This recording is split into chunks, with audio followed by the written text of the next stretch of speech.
Una larga fila se formó en el Vaticano y sus alrededores. Decenas de miles llegaron hasta la Basílica de San Pedro para el velorio público del Papa Francisco.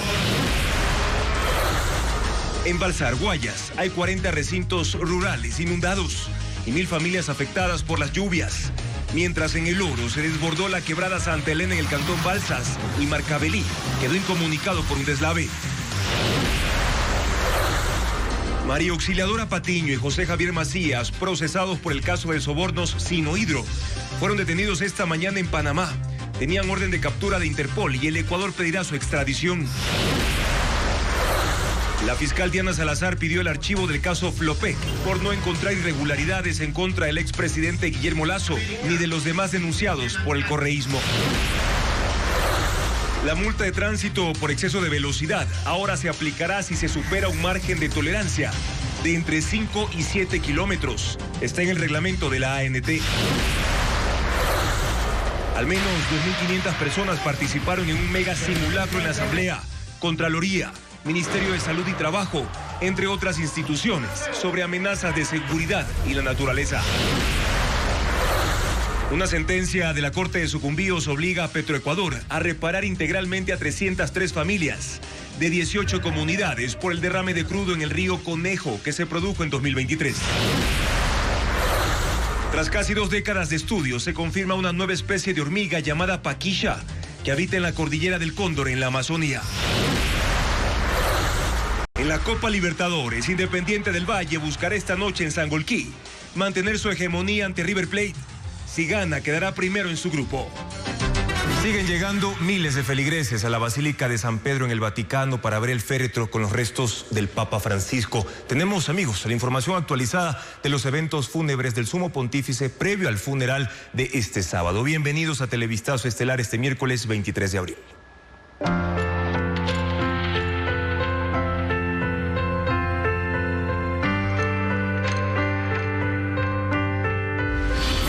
Francisco, adiós al Papa americano.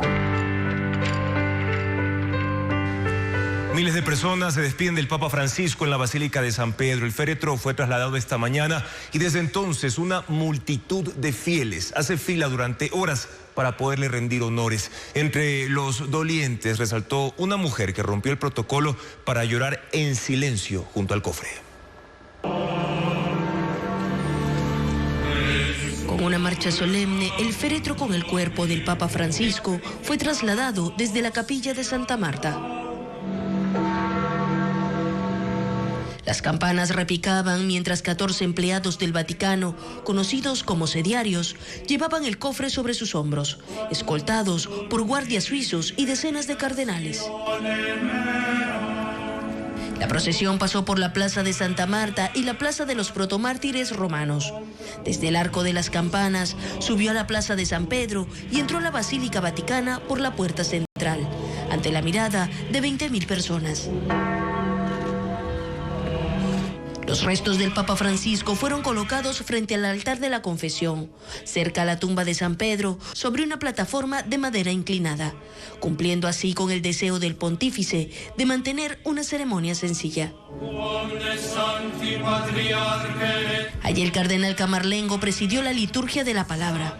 Una vez finalizada, inició la cámara ardiente con el ingreso de los fieles para despedir a Francisco. La primera ministra italiana, Giorgia Meloni, fue una de las primeras en pasar.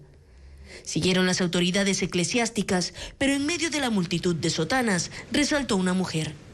Una religiosa con mochila verde al hombro que rompió el protocolo y se quedó de pie junto al féretro, orando y llorando en silencio durante varios minutos. Era la hermana Genevieve Jennings-Gross, de 81 años, amiga de Francisco y miembro de la Orden de las Hermanitas de Jesús, que fue un puente clave para acercar al Papa a las poblaciones más vulnerables de Roma. Cantos suaves y oraciones rompían el silencio del lugar, donde el flujo de personas fue interminable.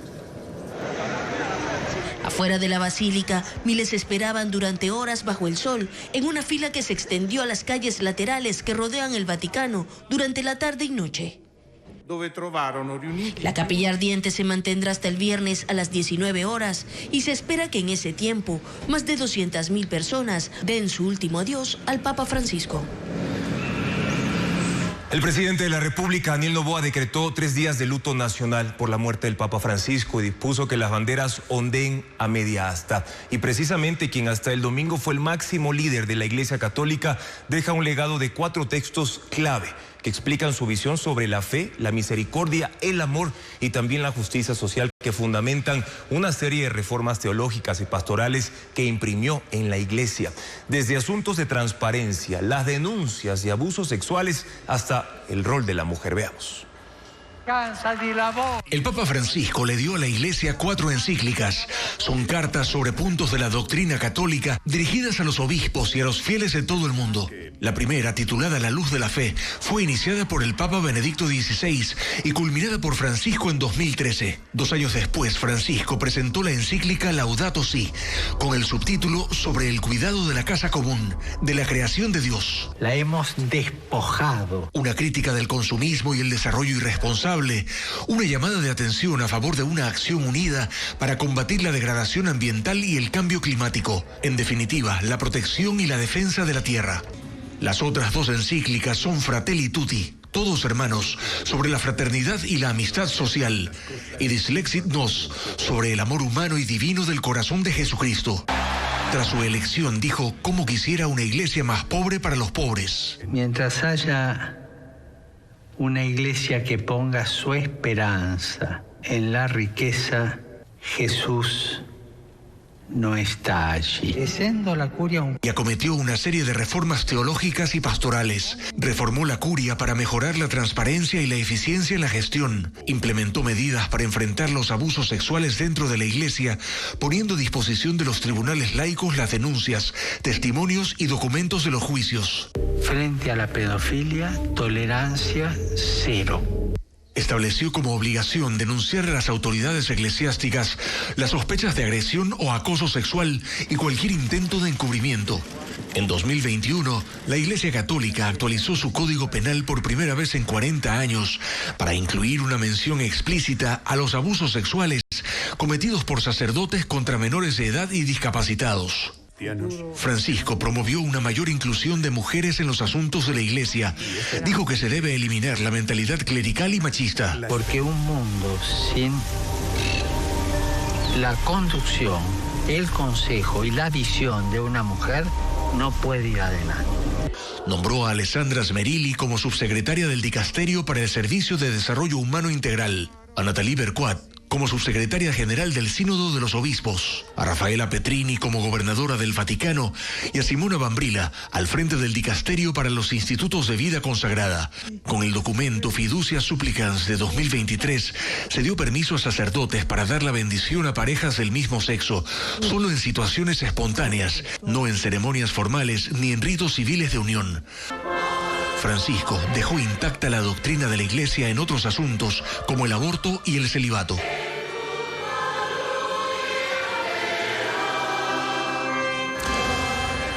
En otros temas, la policía de Interpol en Panamá detuvo a la hija y el yerno de Conto Pazmiño procesados por el caso Sinohydro, en el que se investiga una red de sobornos para el contrato del proyecto hidroeléctrico Coca-Codo Sinclair. Diego Puente con el recuento de este caso. La mañana de este miércoles, la Interpol de Panamá detuvo a 2 procesados en el caso Sinohydro. María Auxiliadora Patiño y José Javier Macías, hija y yerno de Conto Patiño, señalado como uno de los operadores de Sinohydro para conseguir millonarios sobornos en el proyecto hidroeléctrico Coca-Codo Sinclair construido durante el correísmo. Lo logró, según la Fiscalía, por su cercanía con el entonces vicepresidente Lenín Moreno Garcés. Patiño y Macías fueron capturados gracias a la colaboración de la Policía de Ecuador. Ante la justicia deben responder por cohecho en un proceso penal abierto por la Fiscalía. Ellos serán pedidos en extradición. Esta investigación inició en el año 2019 por el delito de blanqueo de capitales producto de la corrupción ocurrida en la República de Ecuador, donde se constituyen empresas en nuestro país para la venta de vehículos, empresas que no tienen un funcionamiento real y se utilizan terceras personas para ocultar la titularidad de estos bienes. La orden de prisión contra María Auxiliadora Patiño y José Javier Macías estaba activa desde marzo del 2024, tras haber incumplido la presentación periódica fijada por la justicia. Los investigados, según la Fiscalía, son parte de una estructura delincuencial que operó desde el 2009 hasta el 2018, y que cobró $76 millones por sobornos a la empresa china. A cambio de falsos servicios de consultoría se pidieron dádivas, cheques y transferencias por medio de terceros. La hija y yerno de Conto Patiño son señalados por recibir cerca de $23.5 millones. La fiscalía indica que él se presentaba como representante de Sinohydro en Ecuador. En este caso se investiga a 40 personas, entre ellas al expresidente Lenín Moreno, su esposa Rocío González y una de sus 3 hijas. La fiscal general del Estado, Diana Salazar, pidió que se archive la investigación previa por peculado en el caso Flopec contra Guillermo Lasso, su cuñado y exfuncionarios. Por esa causa, la Corte Constitucional autorizó el proceso de juicio político contra el entonces mandatario de la República en la Asamblea Nacional. La Fiscalía no encontró elementos para acusarlo, como lo informa Fabiola Santana.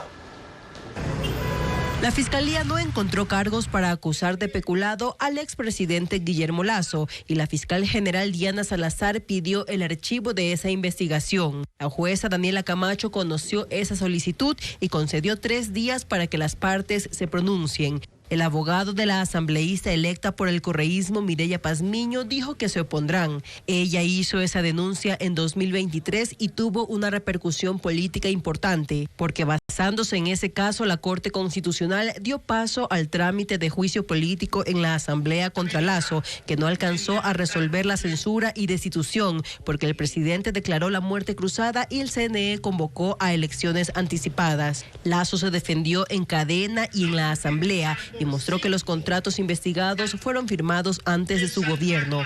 Luego de 2 años, la Fiscalía le otorga la razón. No encontró argumentos para procesar al expresidente por peculado y delincuencia organizada en el caso Flopec, que según la Contraloría dejó un perjuicio de $6.1 millones al Estado. También resultan exculpados su cuñado Danilo Carrera, Hernán Luque y otros funcionarios. Danilo Carrera sí fue condenado en el caso Encuentro y la justicia espera que Hernán Luque sea extraditado para que enfrente el juicio. El ex consejero de Participación Ciudadana de la Liga Azul, Augusto Verduga, grababa las reuniones del buró político que lideraba Rafael Correa desde México.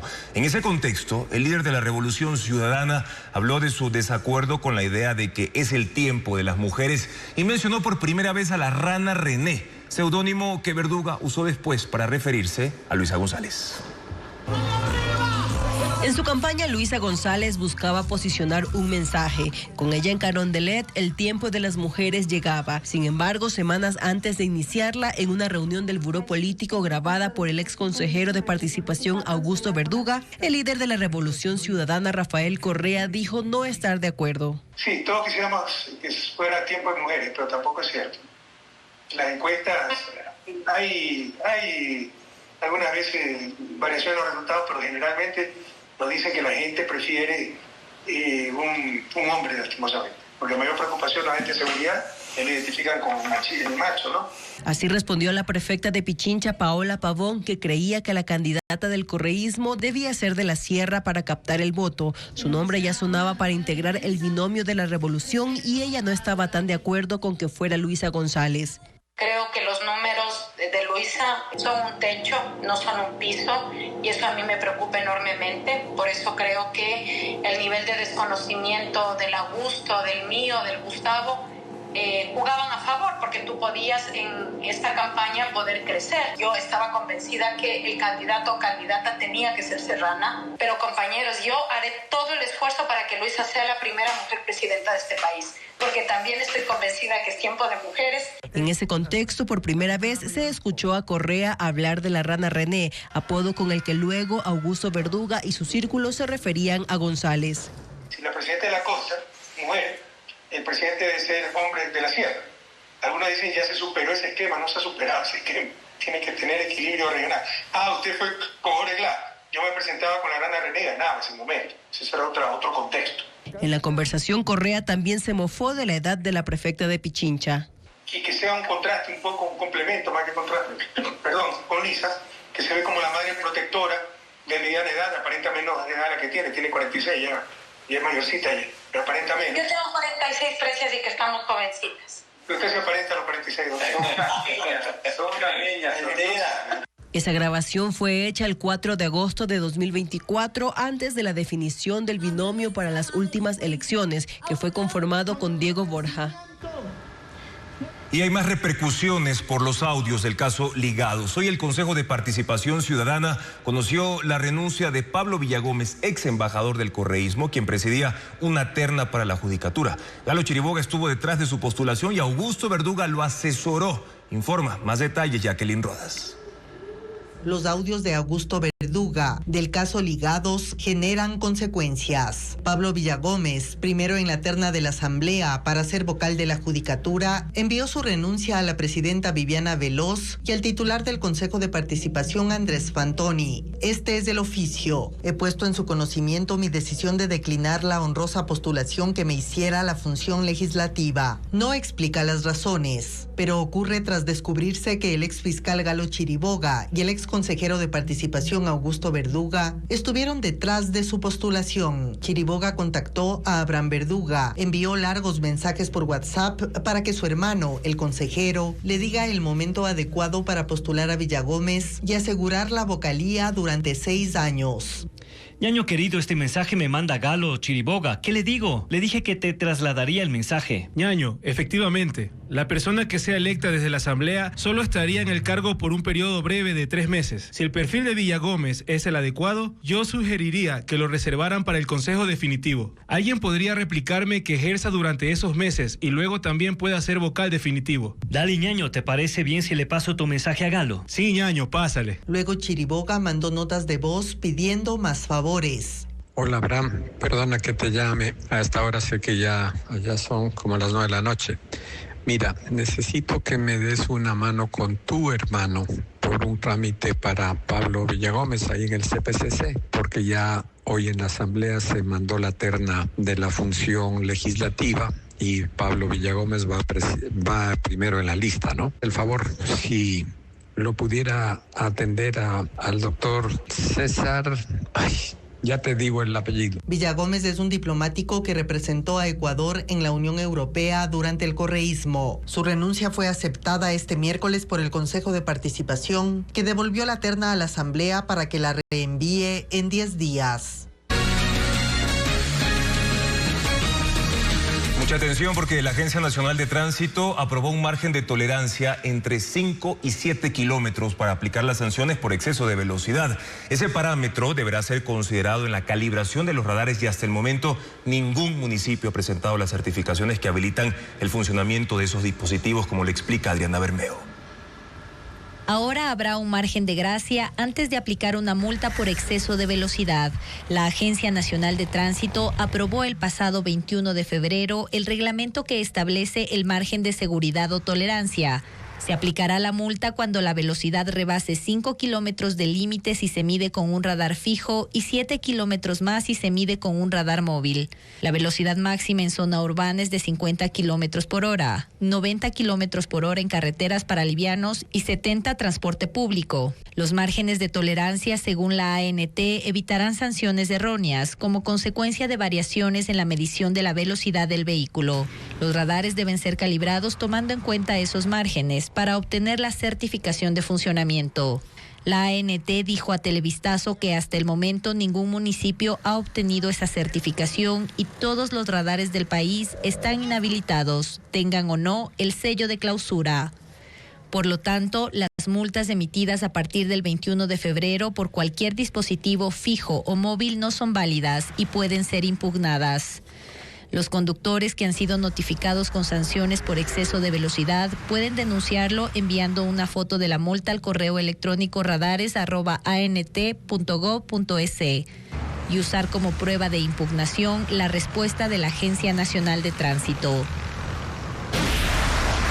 5 provincias concentran los casos del mal de Chagas, crónico y agudo. El Ministerio de Salud Pública ya intensifica las medidas de prevención y la compra de medicamentos para evitar la transmisión de esta enfermedad que afecta principalmente a las zonas rurales del Ecuador. Bessie Granja con las advertencias. Ante los casos de la enfermedad de Chagas en el país, autoridades del Ministerio de Salud abastecen de medicamentos y pruebas de diagnóstico a los centros de primer nivel. También en zonas de alto riesgo realizan tamizajes a embarazadas. Ecuador es un país endémico para este mal, causado por el parásito Trypanosoma cruzi o chinchorro. Este insecto vive bajo los 2.300 metros de altura en 18 de las 24 provincias del país, un 70% del territorio nacional. Entre 2023 y 2024 se registraron 243 casos de la enfermedad de Chagas, mientras en lo que va de 2025, 29 personas han sido infectadas. Los contagios se concentran en Guayas, El Oro, Loja, Pichincha y Manabí. Las más afectadas son mujeres entre los 20 y 49 años. Según la Organización Panamericana de la Salud, más de 1 millón de mujeres en Latinoamérica en edad fértil están infectadas de Chagas y solo el 10% lo sabe. Como el país es una zona endémica, se aplican pruebas serológicas en el primer trimestre de embarazo. El examen ELISA es el método más común que se cumple en los centros de salud pública. Mientras el diagnóstico en recién nacidos implica la detección en sangre o pruebas de PCR. La transmisión congénita de Chagas puede afectar al corazón del neonato, causar problemas digestivos y neurológicos. Las autoridades insisten en el control de vectores dentro de las casas y en zonas donde existe presencia del insecto, distribuyen deltametrina para erradicar el chinche transmisor de esta enfermedad. La Corte Provincial de Justicia de Sucumbíos declaró responsable a Petroecuador de la vulneración de derechos de 18 comunidades amazónicas afectadas por el derrame de crudo en mayo del año 2023 en el río Conejo. Paul Romero informa que los jueces ordenaron la reparación integral a 303 familias de ese territorio, también atención médica, remediación ambiental, entre otras compensaciones. Petroecuador fue declarada responsable del derrame de 1.116 barriles de crudo por la rotura del sistema de oleoducto transecuatoriano SOTE el 10 de mayo de 2023, que afectó 18 comunidades amazónicas con 303 familias en las parroquias Santa Cecilia y 10 de agosto, provincia de Sucumbíos. El derrame ocurrió en el kilómetro 11 de la vía Lago Agrio y contaminó 35 kilómetros del río Conejo, fuente de agua para alimentación, actividades agrícolas, pesca, comercio y transporte de los perjudicados. La sentencia tiene 44 páginas. Los jueces de la Corte Provincial de Justicia de Sucumbíos señalaron que Petroecuador es responsable de la vulneración de derechos de los accionantes a vivir en un ambiente sano y ecológicamente equilibrado, el derecho al agua, a la salud. Según los jueces, es imposible determinar con certeza la magnitud del daño por el derrame de crudo y ordenaron a Petroecuador, Ministerios de Salud, Medio Ambiente y gobiernos seccionales reparar integralmente con dotación de agua potable para las 18 comunidades afectadas, compensación a las familias por daños materiales, estudio médico científico para detectar problemas de salud en un plazo de 6 meses, atención médica, restauración de actividades productivas y económicas, remediación ambiental, instalación de válvulas de seguridad a menor distancia en el SOTE para controlar futuros derrames. Para este último punto, los jueces otorgaron a Petroecuador un plazo de 180 días. La Corte de Sucumbíos no especificó montos para los perjudicados y ordenó a las instituciones públicas responsables que realicen estudios técnicos para definir las compensaciones y tiempos de ejecución.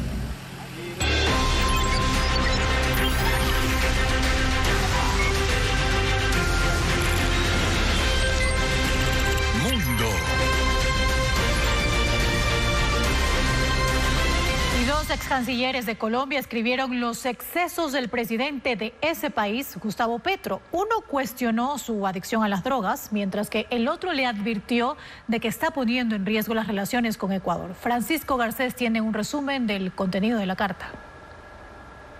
La situación de Gustavo Petro se torna dramática. Su ex canciller Álvaro Leiva hizo pública a las 6 de la mañana de este miércoles una carta que le envió en la que revela problemas de drogadicción del mandatario colombiano. Cuestiona su liderazgo y cuenta que nunca se reunió con él para definir la política exterior de su país. Leiva, en su carta de 4 páginas, narra un episodio que sucedió en París durante una visita de Estado, en donde Petro desapareció durante 2 días, aunque los servicios de inteligencia de Francia conocían su paradero. Momentos embarazosos para mí como persona y como su canciller, y mucho más cuando supe en dónde había estado. Por esa época ya tenía conocimiento de episodios suyos de similar comportamiento. Fue en París en donde pude confirmar que usted tenía el problema de la drogadicción. Lo acusa de falta de liderazgo y de estar desconectado con los miembros de su gabinete. Me sorprendió desde un comienzo que no nos pudiéramos sentar en ningún momento para trazar la política exterior del Estado. Cuando iba a buscarlo, la señora Sarabia me hacía esperar por horas con la excusa de que usted eventualmente me recibiría. Y dijo que esa actitud era común con los ministros. Especial mención hace del actual canciller Laura Sarabia y del ministro del Interior Armando Benedetti. De ella dice que es dueña del tiempo de Petro y de Benedetti, que también tiene problemas con las drogas. Según él, esos funcionarios tienen secuestrado a Petro. El presidente le respondió 7 horas después en la red social X. Escribió 2 mensajes sin aclarar acusaciones específicas. Se limitó a decir que París tiene parques, museos y librerías interesantes para pasar 2 días. Se me volvió pecado estar con mi familia por vivir varios de mis hijos y mi madre en el extranjero. Por la persecución que sufrimos, tengo muy pocas oportunidades de verla, escribió respecto a su desaparición en la capital francesa. A los cuestionamientos al presidente se sumó Luis Gilberto Murillo, quien también fue canciller de su gobierno. En una entrevista radial criticó que el presidente desconozca los resultados de las elecciones en el Ecuador que beneficiaron a Daniel Noboa. Le pidió prudencia por el bien de los intereses de su país, ya que, según dijo, la incomodidad de los vecinos abona a la inseguridad de los colombianos. Y científicos que trabajan con agencias federales de Estados Unidos en cuestiones de medio ambiente revelan que el 84% de los arrecifes de coral están sufriendo pérdida de color debido al aumento de las temperaturas de los océanos, que en el 2024 fue la más calurosa jamás registrado. Los corales obtienen brillo de las algas coloridas que viven en su interior y son una fuente de alimento, pero el calor propagado hace que liberen compuestos tóxicos que los ponen en riesgo de morir. Y un sismo de 6.2 causó pánico en Turquía. El epicentro fue en el mar de Mármara, frente a la ciudad de Estambul, donde la sacudida dejó más de 150 heridos. Según las autoridades, se trata de personas que se lanzaron desde pisos bajos de edificios ante el temor de que se desplomaran, como ocurrió en el terremoto de 2023. Fueron trasladados a hospitales, pero ninguno está en riesgo de muerte.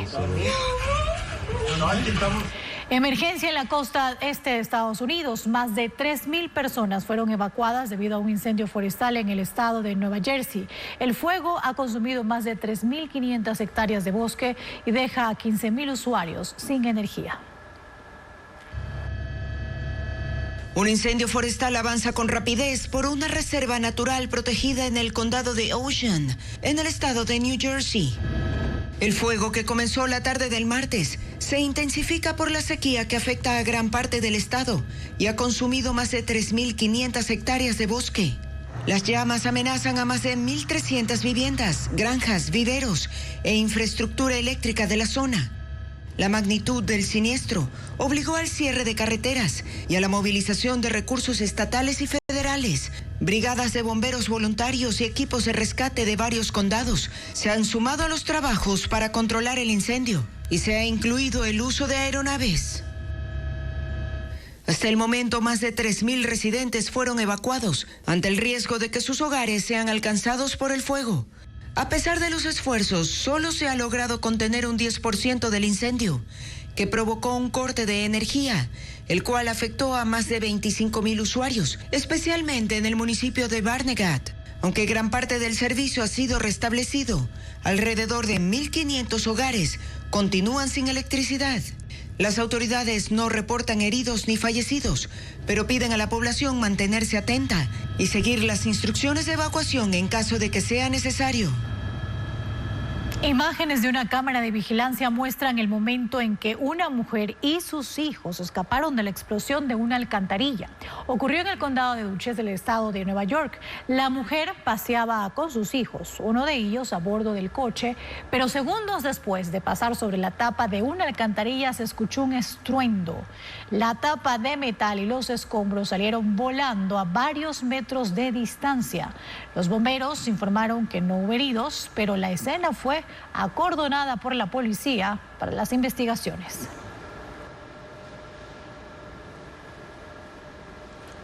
La hormiga paquilla es la nueva especie endémica descubierta tras casi 2 décadas de estudio en la cordillera del Cóndor entre Zamora Chinchipe y Morona Santiago. Recolectaron 30 especímenes y se concluyó que la forma de su abdomen, tórax y antenas la hacen única en el mundo. Vanessa Robles con más información de este descubrimiento.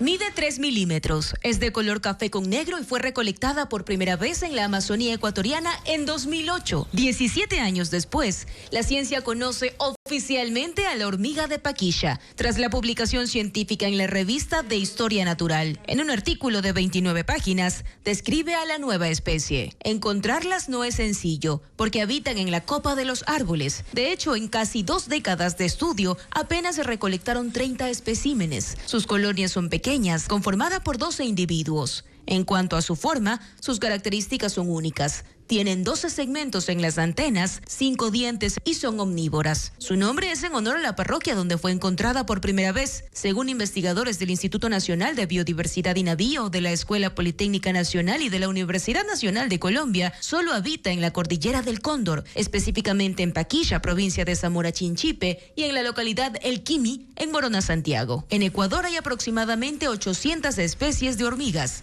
La mayoría habita en la Amazonía, pero las poblaciones están seriamente amenazadas ante la minería a cielo abierto, puntualiza el informe.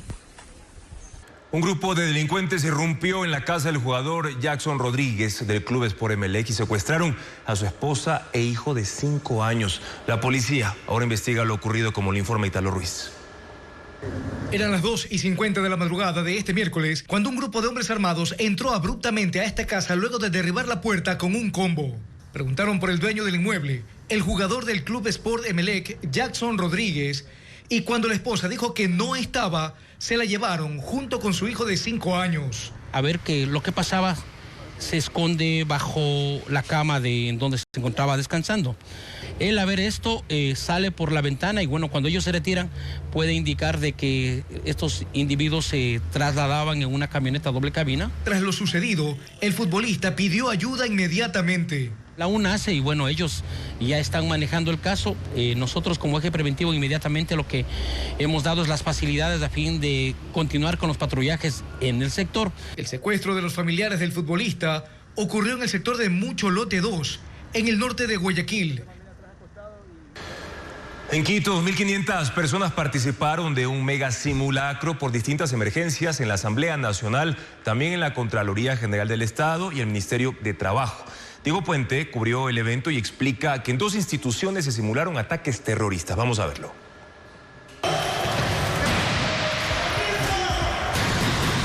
Explosiones, disparos y gritos se escucharon en el centro de Quito. Todo fue muy real y la gente se agrupó alarmada. Pero todo fue parte de un simulacro sobre situaciones violentas concertado entre 8 instituciones públicas. No veas, no levantes. A las 10 de la mañana las alarmas de la Asamblea Nacional sonaron. 8 encapuchados secuestraron en el primer piso a funcionarios de talento humano. Los atacantes llegaron con armas de largo alcance. Dispararon contra los rehenes. 2 de ellos fueron heridos de bala. Durante 30 minutos hubo negociaciones mientras los disparos no cesaban. Agentes del GIR y del GOE buscaban ingresar para liberarlos, pero sin poner su vida en peligro. El resto del personal fue evacuado al Parque La Alameda, considerado un sitio seguro. De forma simultánea, manifestantes cercaron el Ministerio de Trabajo. Los servidores también fueron evacuados. Muy cerca, en la Plaza Montalvo, en la Asamblea, 16 miembros del grupo antiexplosivos de la policía llegaron a las 10 de la mañana con 15 minutos para desactivar una bomba que minutos antes terroristas dejaron con un dron. Perros entrenados por la policía cumplieron con el protocolo previsto en estos casos: buscar otros posibles artefactos explosivos entre los árboles. Un robot equipado con pinzas y cámaras y una capacidad de 15 kilos manipuló la bomba. Según la policía, querían introducir cargas pequeñas para generar una explosión controlada. 30 minutos después, un policía equipado con traje antiexplosivos EOD se acercó a inspeccionar la desactivación hecha por el robot. Mientras esto sucedía en la Asamblea, en la Contraloría, 4 terroristas mantenían a un rehén capturado. La policía ocupó los techos de la Asamblea para tener mejor visión y los comandos del GIR ingresaron por asalto a las instalaciones a las 11:05. Usaron gas lacrimógeno real para sofocar a los agresores y detenerlos. Durante esta incursión se escucharon disparos. El simulacro terminó a las 11 horas con 15 minutos con declaraciones de las autoridades. En total fueron detenidos 11 terroristas y liberadas 8 personas. Cerca de 2.000 funcionarios participaron de este simulacro y la Agencia Metropolitana de Tránsito cerró 16 calles aledañas. La crisis que enfrenta el Consejo de la Judicatura es solo una etapa más de una serie de eventos que derivaron en su estancamiento actual. 7 integrantes del Pleno han salido uno tras otro por casos de corrupción, sentencias penales, destituciones e incluso renuncias, lo informa Jacqueline Rodas.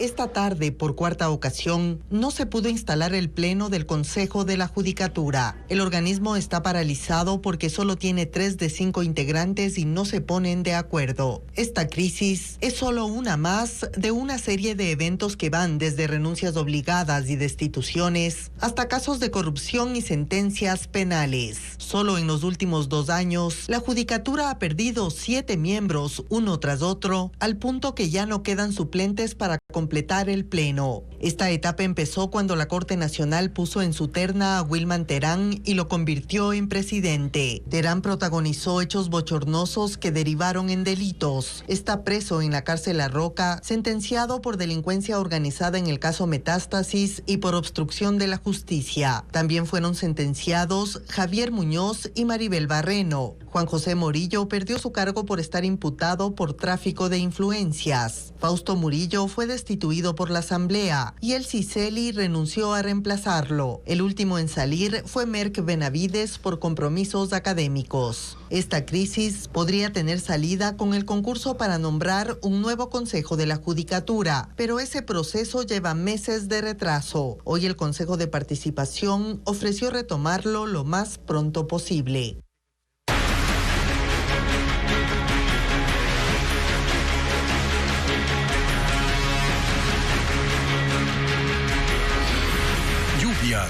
Los estragos aumentan. El cantón Balsar en Guayas sufre los estragos del invierno y las lluvias, también las descargas de la represa Daule Peripa que incrementan el nivel del río. 40 recintos permanecen en estos momentos inundados. Hay 1.000 familias perjudicadas y 150 personas fueron trasladadas a un albergue, como lo informa Luis Alfredo Zúñiga. La descarga de agua obligatoria en la represa Daule Peripa continúa. El nivel del río Daule sigue subiendo y la afectación en los cantones asentados en sus riberas es crítica. En Balsar, provincia del Guayas, a 78 kilómetros de la represa, las consecuencias se sufren en las zonas rurales. 40 de sus recintos están inundados, entre ellos el Congo, que está incomunicado, además de San Pableño, Chicompe y Cerrito, al sur del cantón. La unidad educativa Salamina está bajo el agua y las viviendas solo se pueden recorrer en canoas o botes. Hay personas que se han salido a la loma, hay casas, esas casas están vacías. Nos quedamos sin trabajo porque yo ahí tengo un arroz que he sembrado, se me ha ido a pique, un maíz que tengo por allá también.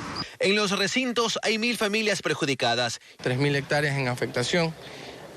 Hablamos de cultivos como arroz, cacao, maíz. 150 familias ya fueron evacuadas y están en un albergue en la unidad educativa Luis Godín. Si usted viera el agua más o menos hasta ahí, esta altura. Ya eso se fue, ya no se alcanza y ahí tengo mis cosas, estoy preocupado aún todavía. Todos esos animalitos ya se nos han muerto porque se subieron árboles, porque no se podían coger y entonces por el hambre ya se mueren. Se espera que más familias lleguen en las próximas horas y el cantón ya analiza una declaratoria de emergencia. Viviendas colapsadas, vías destruidas y también daños precisamente en el sistema de captación de agua resumen los estragos provocados por las intensas lluvias en los cantones Balsas y Marcavelí. Justamente una situación compleja porque la época lluviosa también sigue dejando huellas, en este caso en el cantón Pujilí, en Cotopaxi. En la zona de Sucre, un hundimiento junto al puente sobre el río Pujilí inhabilitó la vía. Un vehículo de agentes municipales cayó en ese lugar y tras el accidente el paso tuvo que ser cerrado con una valla y cinta de seguridad. Esa vía es clave para la conexión de 5 comunidades con el centro. Y otros lugares que sufren las consecuencias de la época lluviosa son los cantones Balsas y Marcavelí en la provincia del Oro. Fabricio Lapo informa que unas 80 personas tuvieron que ser evacuadas tras las inundaciones que afectaron ambas localidades. Veamos. Bastaron 2 horas de lluvia para que los cantones de Balsas y Marcavelí en la provincia de El Oro volvieran a quedar bajo el agua. En Balsas, el desbordamiento de la quebrada Santa Elena convirtió las calles en ríos. En el centro de la ciudad, al menos 100 negocios se inundaron. Esta mañana, comerciantes y familiares retiraban el lodo con palas y baldes, intentando rescatar lo poco que quedó entre víveres dañados y electrodomésticos inservibles. Gran cantidad de lodo. Esta noche estaba full árboles, ya gracias ya despejaron un poco. 15 viviendas se llenaron de agua y en otras 3 cayeron techos y paredes. En la Ciudadela 1 de Mayo, Iralda Jaramillo, residente desde hace 16 años, cuenta que la pared de su casa fue destruida por la corriente. 80 personas fueron evacuadas. Este año sí se elevó ese muro y tenemos allá un localcito que vendíamos así comidita, pero eso ya se nos fue. Un deslizamiento destruyó el sistema de captación de agua potable y dejó sin el servicio a 80,000 habitantes. En la Ciudadela Las Brisas, el colapso de la vía principal dejó aisladas a unas 50 familias. Además, en las zonas rurales hubo más de 20 deslaves. En el cantón Marcavelí, 15 viviendas se inundaron y una colapsó en el centro de la ciudad. La vía de ingreso al cantón fue afectada por deslizamientos. 2 alcantarillas colapsaron y el desbordamiento de una quebrada abrió un cráter en la carretera que conecta con 5 sectores rurales.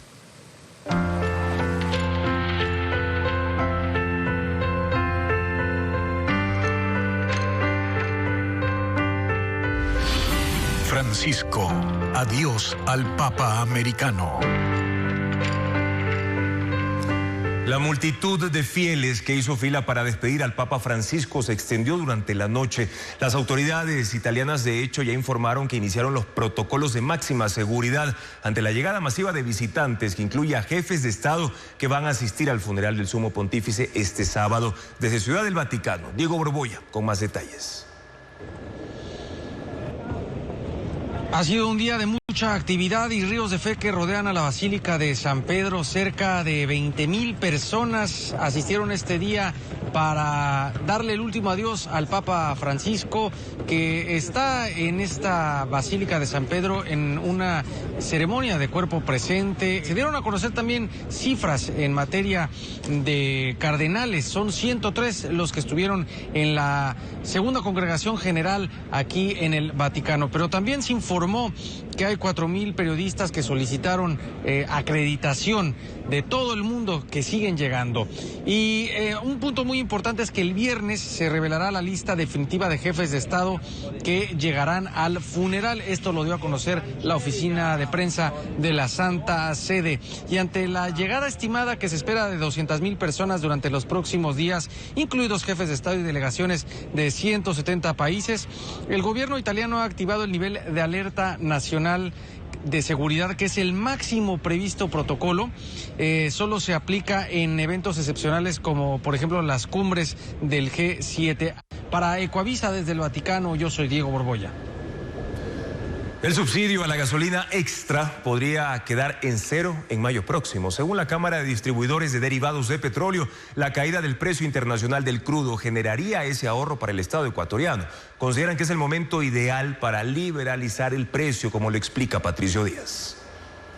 Mayo puede llegar sin subsidio a la gasolina extra y así mantenerse por el resto del año, a condición de que el precio del petróleo siga cayendo o que permanezca en su nivel actual, que apenas supera $60 el barril. El precio de la gasolina extra se calcula mensualmente basándose en la tarifa internacional y en costos como almacenamiento, transporte y distribución. Entre enero y febrero no hubo subsidio. Desde el 12 de abril y hasta el 11 de mayo el subsidio será de 13 centavos del galón. Prácticamente desde septiembre el precio de importación con el precio de venta ya se ha hecho cero. Lo que todavía se subsidia es todo lo que se refiere a la comercialización y distribución del combustible. En 2024 el gobierno presupuestó $644 millones para los subsidios a las gasolinas. Pero gracias al sistema de bandas, este monto seguramente se redujo. Aunque no se sabe cuánto porque no se publica aún el presupuesto ejecutado. Estaban ya en una banda de aproximación hacia precios internacionales. Por lo tanto, el rato en que desciende el precio y esas gasolinas mantienen su valor, pues lo que se vería es que usted algo de ahorro en subsidios va a tener este año. La Cámara de Distribuidores de Derivados de Petróleo considera que este es el momento de liberalizar los precios, como ocurre con el de la gasolina super, y no depender de los cálculos mensuales del Ejecutivo.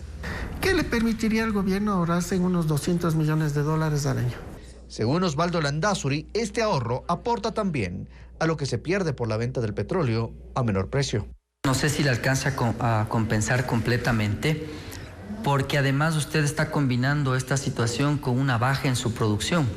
Entonces, es un ingrediente más. El subsidio a la gasolina Ecopaís también se reducirá.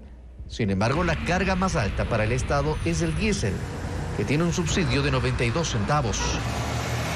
El Estado recibirá $144 millones por concepto de regalías durante los 32 años que le restan a la concesión de la terminal portuaria de Manta. El contrato fue renegociado y se duplicaron las regalías que el concesionario deberá entregar al Estado. La renegociación de la concesión del puerto internacional de Manta culminó. El proceso se da 8 años después de iniciada la operación por parte de Terminales Portuarias, representante de la firma chilena Agunza. El contrato original delegó la gestión de los muelles y patios del área internacional del puerto Manavita por 40 años. El principal cambio que deja esta renegociación es el incremento de las regalías anuales que el concesionario deberá entregar. Pasan del 3%, que representaban unos $800.000 anuales, a un 7.5% sobre los ingresos brutos que tenga la terminal, que en dinero son cerca de $2 millones. Estos recursos tienen destinatario. El municipio de Manta recibirá el 70% de ese dinero y la prefectura de Manabí un 30%. Se espera que en mayo reciban el primer desembolso de esas regalías, que se entregarán cada 4 meses. El puerto de Manta es básicamente un puerto de importaciones. En 2024 movilizó 1.045.000 toneladas de carga internacional. El 98% corresponde a importaciones y el 2% a exportaciones y transbordos. Del total de importaciones, el 78% es carga de granel sólido, que en esta terminal fue trigo, descargas de atún congelado, uria y torta de soya. Un 12% era de granel líquido, básicamente aceites vegetales e hidrocarburos. Manta es también el puerto de ingreso de automóviles y chasis al país. Ello representó un 9% de la carga recibida. La carga de contenedores apenas fue un 0.5%. El puerto de Manta también es un puerto de cruceros, que en el último año tuvo cifras a la baja. Si en 2023 recibió 34 buques turísticos, en 2024 fueron 15. De 42.163 pasajeros, bajó a 18.896. Como resultado de la renegociación, durante los 32 años que restan de concesión, los gobiernos locales recibirán $144 millones en lugar de los 77 millones proyectados originalmente. El Banco Central del Ecuador proyecta un crecimiento económico del 2.8% para este año. Las exportaciones no petroleras, no mineras, son un punto clave, pues generaron más de $4.100 millones entre enero y febrero de este año. Estamos hablando de un 30% más que el año anterior. Además, el camarón se mantuvo como el rey de los envíos internacionales, mientras que el cacao sorprendió al triplicar sus ventas y superar al banano. María Gabriela Carpio presenta las cifras. Las exportaciones no petroleras no mineras mantuvieron un desempeño sólido en los 2 primeros meses del 2025, alcanzando $4.108 millones, un crecimiento del 30% respecto al año pasado, según el Banco Central. Los 7 principales envíos no petroleros no mineros fueron el camarón, el cacao y sus elaborados, banano y plátano, los enlatados de pescado, las flores naturales, madera y manufacturas, así como otras frutas, entre ellas pitahaya, piña y aguacate. El camarón se mantuvo como el líder absoluto, generando $1.230 millones, impulsado especialmente por las ventas a Asia, donde China recibió casi la mitad de los envíos. Las provincias que más impulsaron las exportaciones fueron Guayas, El Oro y Manabí, donde se concentra la mayor parte de las camaroneras del país, generando alrededor de 300.000 empleos directos e indirectos en toda la cadena del camarón, desde la larvicultura hasta el procesamiento y exportación. El crecimiento más relevante lo registró el cacao y sus elaborados. Fue la gran sorpresa al superar al banano con sus exportaciones, que casi se triplicaron, llegando a los $956 millones. Esta alza se debe a la combinación de una alta demanda mundial del cacao fino de aroma, especialidad ecuatoriana reconocida por su sabor y calidad, así como la crisis de oferta internacional provocada por la caída de la producción en Costa de Marfil, principal proveedor mundial. Entre las provincias productoras de cacao destacaron Los Ríos, Manabí, Esmeraldas y Guayas, generando en promedio 417.000 empleos directos e indirectos. Y los principales destinos de exportación fueron Estados Unidos, Malasia y Países Bajos. Pero además del grano de cacao, Ecuador también exportó sus semi-elaborados, como el licor, el polvo y la manteca de cacao, así como sus productos elaborados, es decir, aquellos que pasaron por un proceso de industrialización o fabricación artesanal, como las barras y tabletas de chocolate. Según datos de la Federación Ecuatoriana de Exportadores FEDEXPORT, todos estos envíos representaron más de la mitad del total de exportaciones, lo que confirma que el sector no extractivo es cada vez más importante para generar ingresos al país. El árbol más antiguo del mundo está en Sudamérica, específicamente en Chile. Lo llaman el Gran Abuelo y con más de 5.400 años sigue vivo en un área protegida al sur del país. Este es un informe conjunto de Coavisa con Tele 13 y RTL. Escondido entre la niebla y la humedad de un área protegida en la región de Los Ríos, al sur de Chile, habita un verdadero testigo del tiempo, el alerce milenario conocido comúnmente como el Gran Abuelo, el árbol más antiguo del mundo. Los científicos estiman que tiene más de 5.400 años, superando al famoso Matusalén de California, de 4.800 años. El ejemplar mide 30 metros de alto y el grosor de su tronco bordea los 4 metros. Sus ramas son gruesas y su crecimiento es lento, con aproximadamente 1 milímetro por año. Pero el embate del cambio climático también ha afectado al imponente ciprés. Por eso, para poder visitarlo en el Parque Nacional Alerce Costero, en el sector El Mirador, solo se permite la entrada a 30 personas al día, guiadas por un guardaparques. Para llegar hasta su hábitat, los visitantes deben recorrer un sendero de aproximadamente 2 kilómetros. Los ojos aquí no se abrazan los árboles, aquí en realidad se observan, se protegen y se pueden tomar fotografías, pero no se tocan. Este gigante ancestral endémico de los bosques templados del sur de Chile y Argentina se ha convertido en un símbolo de la lucha contra el cambio climático y la necesidad de proteger los bosques antiguos. Jornadas de cuentos, intercambios de textos y ferias fueron algunas de las actividades que se desarrollaron en el país por el Día Internacional del Libro. Y Estefanía Arias cuenta más sobre estos eventos que tuvieron como fin fomentar la lectura.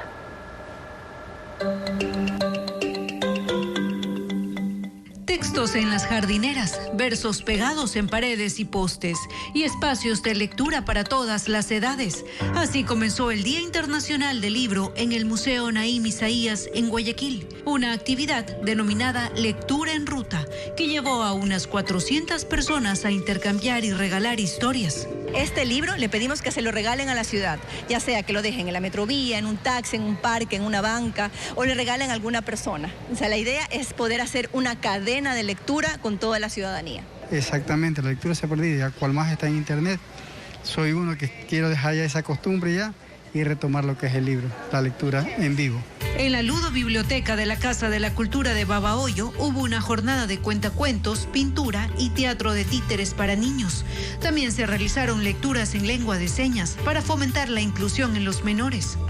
En Loja, 150 obras de escritores locales fueron exhibidas en la Feria del Libro, que se llevó a cabo en la Casa de la Cultura de esa provincia. En los stands se ofertaron textos entre los $3 y $10. Este evento culminará el viernes 25 de abril y contará con concursos literarios y lanzamientos de libros.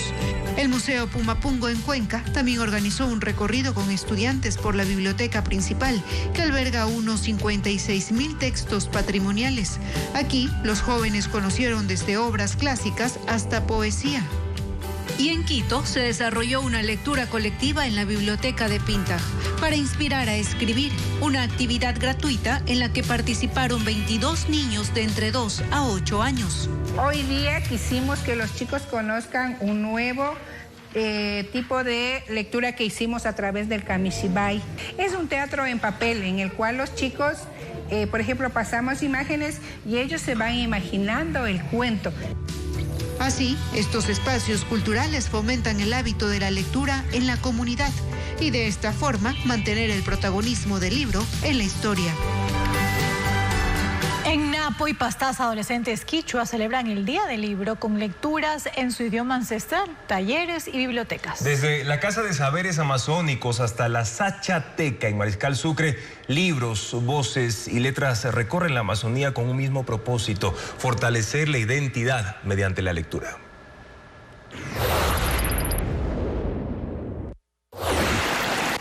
Entre el murmullo del río Arajuno y el grito de los monos ardilla, una ronda de libros se abre paso en la comunidad Mariscal Sucre en Santa Clara, Pastaza.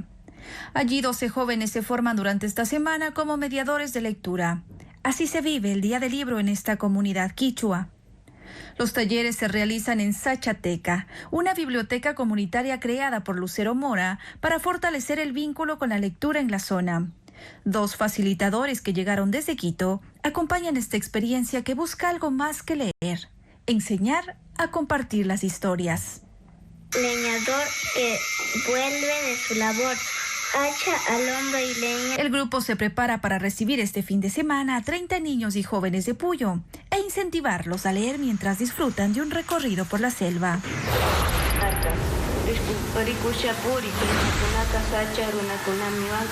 En la comunidad Shandia, en el cantón Tena, 25 adolescentes quichuas de entre 13 y 14 años compartieron lecturas en quichua de cuentos y leyendas amazónicas. Lo hicieron en la Casa de Saberes Amazónicos, una biblioteca construida con guadúa y paja toquilla, pensada como espacio para proteger y difundir la lengua ancestral. Vestían pachas y cushmas tradicionales mientras leían en voz alta relatos como amar un cachi y una piedra de lamederos de Boas.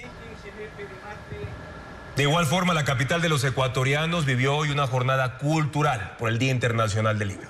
Se desarrollaron actividades literarias en el metro de la ciudad, universidades y plazas de barrios populares como la Mariscal. El metro de Quito amaneció con miles de afiches colgantes con frases icónicas de escritores latinoamericanos. Esa fue la sorpresa reservada a sus miles de pasajeros por el Día del Libro. En los vagones hubo otra sorpresa. Guías educativos propusieron a los usuarios preguntas, juegos y lecturas. Las dinámicas incluían contar historias y compartir aprendizajes de libros. El premio fue un libro gratuito. Durante la mañana se entregaron 200 libros de 41 autores nacionales, una forma de incentivar la lectura. La academia se unió a estas manifestaciones públicas para conmemorar el Día del Libro. En el Parque Central de la Universidad Católica del Ecuador, 6 librerías independientes de la capital ofrecieron ejemplares en la Feria Flash de Libros. Las temáticas fueron diversas: libros infantiles, de teoría social, de literatura ecuatoriana y publicaciones académicas digitales de la universidad. Una librería presentó variedad de artículos relacionados con la lectura, como pines, stickers y separadores imantados. Los barrios populares de Quito también son parte de la celebración. El Día del Libro fue una excusa para que la Plaza del Quinde en la Mariscal se llene de letras, arte y rosas. La jornada convocó a librerías locales en una feria, hubo enseñanzas lectoras para niños y transmisiones en vivo con lecturas de poesía.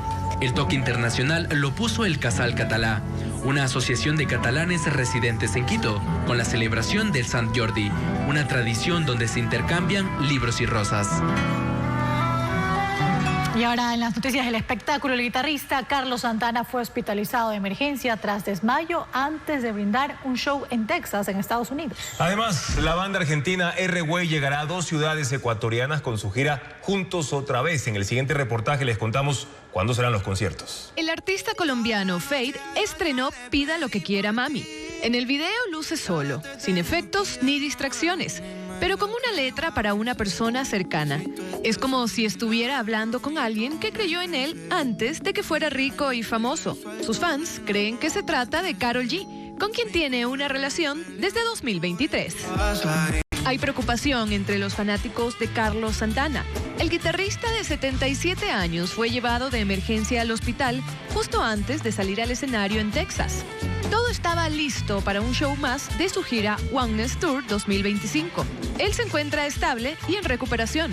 Santana tiene más de 5 décadas tocando con los cantantes y grupos más icónicos. Un verdadero monumento musical.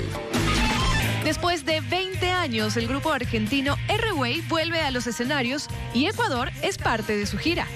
Felipe Colombo, Benjamín Rojas y Camila Bordonaba se reencontrarán con el público el jueves en el Coliseo General Rumiñahui en Quito y el sábado 26 en el Estadio Voltaire Paladines Polo en Guayaquil. Dayanara Peralta se hizo viral en redes sociales con su más reciente sencillo Tú la vas a pagar, un ritmo para el despecho y desamor.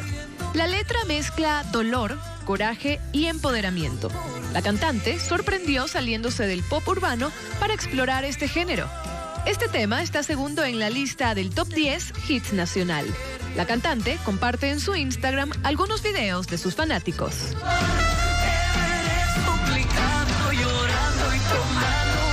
Bueno, hasta aquí la información. Más noticias en ecoavisa.com. Información verificada siempre. Mañana en contacto directo estará Gloria Ardaya Salinas del Centro de Investigaciones Económico y Social de Bolivia para analizar la relación de la China con la región tras la guerra arancelaria declarada por Donald Trump. También vendrá Lorena Herrera Vinelli, internacionalista y docente de la Pontificia Universidad Católica del Ecuador, para analizar en el mismo marco específicamente el caso de Ecuador y el gigante asiático. Gracias, amigos, por habernos acompañado en esta emisión informativa. Buenas noches.